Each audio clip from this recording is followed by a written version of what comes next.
নমস্কার, Dinhata news live 24-এ সকলকে স্বাগতম।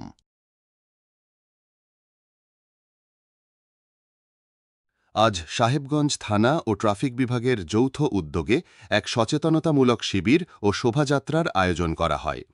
ট্রাফিক আইন মেনে চলার বার্তা ছড়িয়ে দেওয়ার উদ্দেশ্যে আয়োজিত এই কর্মসূচিতে উপস্থিত ছিলেন জেলা ডিএসপি ট্রাফিক অঙ্কুর সিংহ রায় ও দিনহাটা মহকুমার পুলিশ আধিকারিক এসডিপিও ধীমান মিত্র।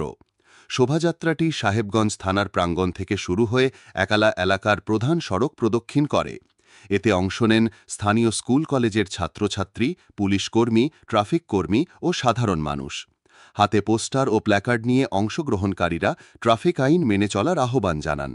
এরপর থানার সভাকক্ষে এক সংক্ষিপ্ত আলোচনা সভার আয়োজন করা হয়, যেখানে বক্তৃতা দেন ডিএসপি ট্রাফিক অঙ্কুর সিংহ রায় ও এসডিপিও ধীমান মিত্র। তারা বলেন, সড়ক দুর্ঘটনা রোধে সকলের সচেতন হওয়া অত্যন্ত জরুরি। হেলমেট পরিধান, সিট বেল্ট বাঁধা, ট্রাফিক সিগন্যাল মানা এগুলো মেনে চললে দুর্ঘটনা অনেকটাই কমানো সম্ভব। অনুষ্ঠানে সাহেবগঞ্জ থানার ওসি সহ অন্যান্য পুলিশ আধিকারিকরাও উপস্থিত ছিলেন।